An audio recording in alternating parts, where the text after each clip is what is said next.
There's going to be an introduction to exponents because the next ACT math section I'll be working on will involve exponents. And basically what an exponent is a shorthanded way of writing out a series of long numbers.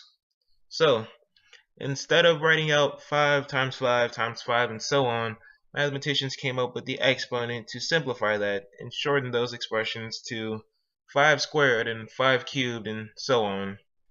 And with that said, there are rules to exponents that are important towards understanding and enhancing one's knowledge of how exponents interact with one another and why they work the way they do.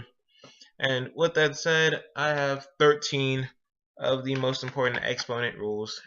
I won't be going into extensive depth over the exponential rules because I'll make the video very long, but I will just refresh your minds of the exponent rules because they are very important on the ACT and they'll be a part of many sections, indirectly or directly as well.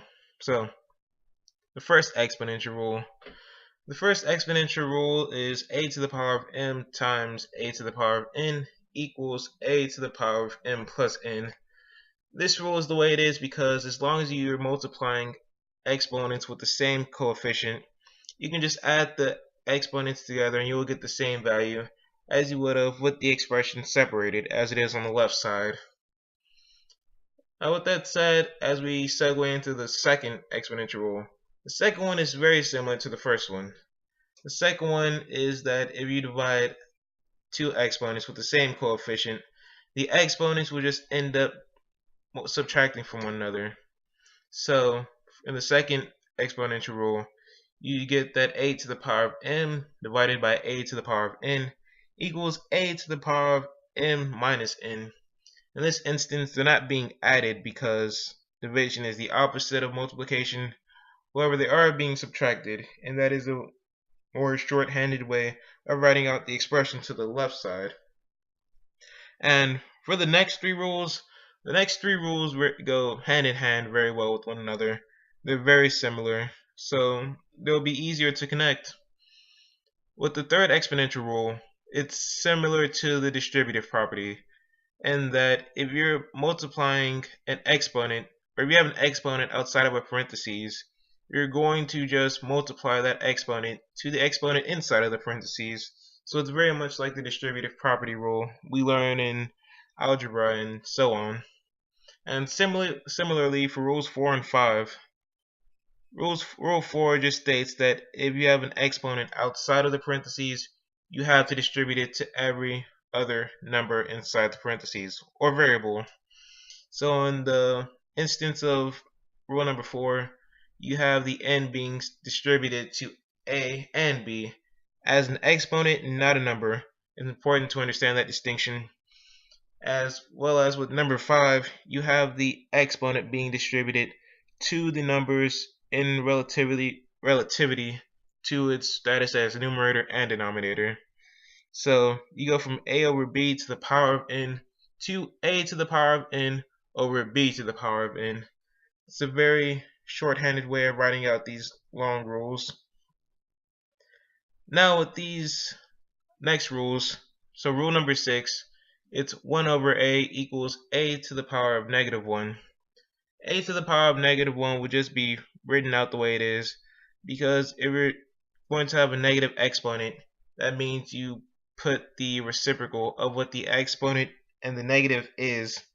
So in this instance, a to the negative 1 made it simplified to 1 over a. Whether you have negative 2 or negative 3 or negative 4, it would be 1 to the power 1 over a to the power of 3 or to the power of 2. That's the way that negative exponent rule works. It's going to be very quirky at first, but with practice you're going to be able to understand it better.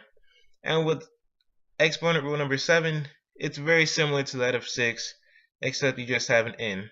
So like I said, if you have 1 over a to the n and that n happens to be 7 or 6, you're still just going to have the reciprocal 1 because it's a negative, but you're just going to have the absolute value of whatever the negative exponent is.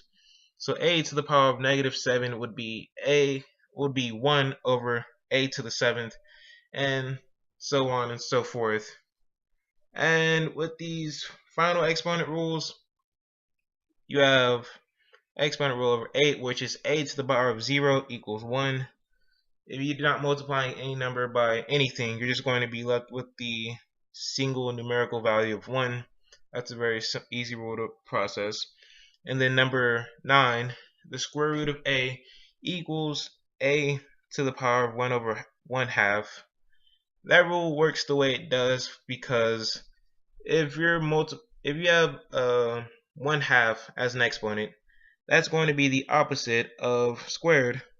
So the way I used to think about this rule was 9 squared is 81 because 9 times 9 equals 81.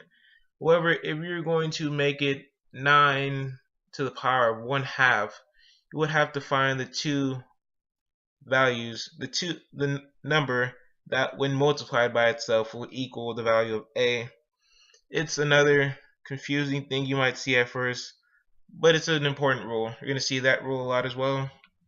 And similarly with exponent rule number 10, it's just like exponent rule number 9 except in a more vague sense. And then instead of 1/2, you're dealing with any value of n now. So similarly, if you were to substitute the n with 3, you would just get, instead of the cubic root of a, you just put a over a to the power of 1/3 just to make it more shorthanded.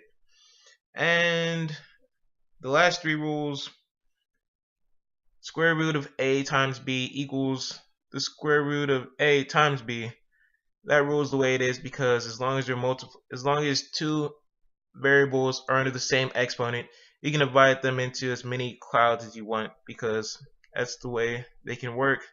And exponent rule number 12 states that exponent rule number 12 is similar to exponent rule number 11. So if you're noticing, a lot of these rules go hand in hand with one another.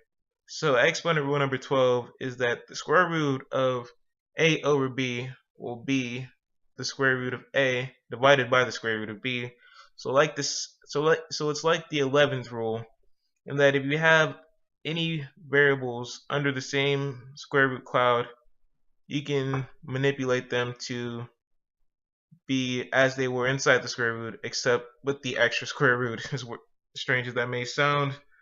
And with the last square root rule, you just end up seeing that you end up culminating every single square root rule from maybe 6 to 12, and you see that the n root of a times the m exponent, you just end up getting the n square root times a to the m exponent.